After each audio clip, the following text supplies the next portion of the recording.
আমি ভারতীয় জনতা পার্টির প্রথম মুখ্যমন্ত্রী। আমি আপনাদের কাছে চাইতে এসেছি যে আপনারা এই বিধানসভার পুনর্নির্বাচনে শুধু দেবাংশু পণ্ডাকে জেতানো নয়, 1 লক্ষের বেশি ভোটে জিতিয়ে আমাদের কাছে পাঠাবেন। শেষ হয়েও হইল না শেষ। আগামী 21শে মে ফলতায় পুনর্নির্বাচন।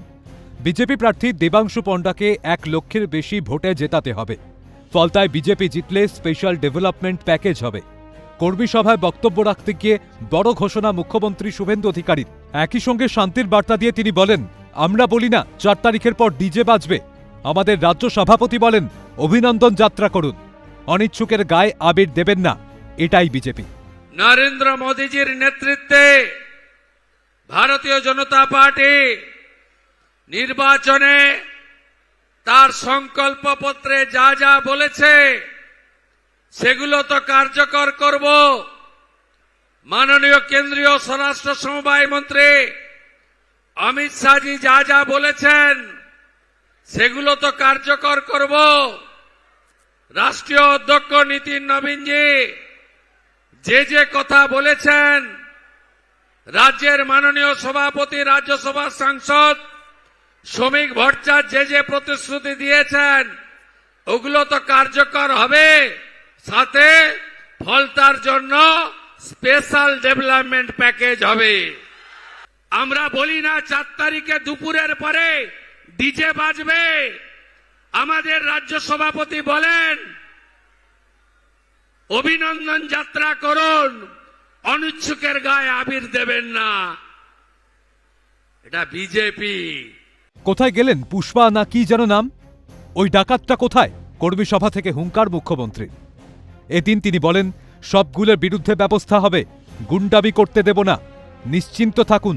পাশাপাশি তিনি বলেন, 2021 সালে ভোট পরবর্তী হিংসায় 19 জনকে নটোরিয়াস ক্রিমিনাল ঘোষণা করেছিল মানবাধিকার কমিশন। তার মধ্যে ভাইপোর জাহাঙ্গীরও ছিল। আমার উপর ছেড়ে দিন, ওর ব্যবস্থা করব।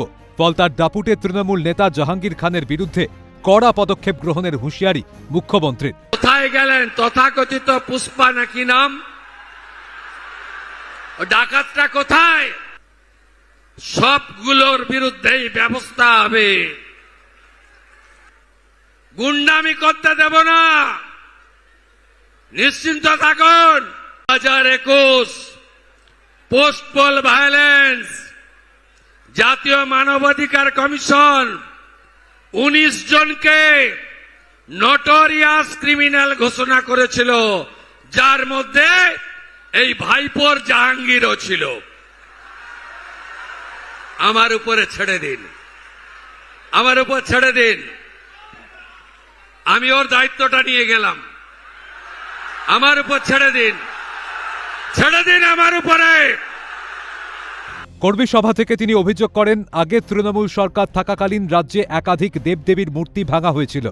এমনকি দুর্গাপুজোর বিজয়া দশমীর তারিখ পর্যন্ত পরিবর্তন করে দেওয়া হয়েছিল।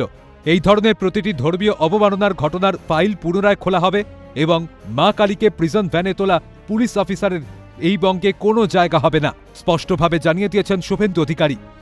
কি অত্যাচার করেনি বলুন? এমনকি দুর্গাপূজার বিজয়া দশমীর ডেট পর্যন্ত চেঞ্জ করে দিয়েছিল। শ্যামপুরে দুর্গা মূর্তি ভাঙা, বজবজে লক্ষ্মী মূর্তি ভাঙা, কাকদ্বীপের সূর্যনগরে কালী মূর্তিকে প্রিজন ভ্যানে তোলা, আর কুলপিতে বজরং বলির মূর্তি ভাঙা। সব মামলা রিওপেন করব। আর মা কালীকে যে পুলিশ অফিসার প্রিজন ভ্যানে তুলেছিল, তার মা কালীর এই বঙ্গভূমিতে কোনো স্থান হবে না। তৃণমূল সরকারের আমলে রাজনৈতিক কর্মসূচির জন্য বারবার আদালতের দ্বারস্থ হতে হয়েছে শুভেন্দু অধিকারীকে। সেই ক্ষত আজও তাজা।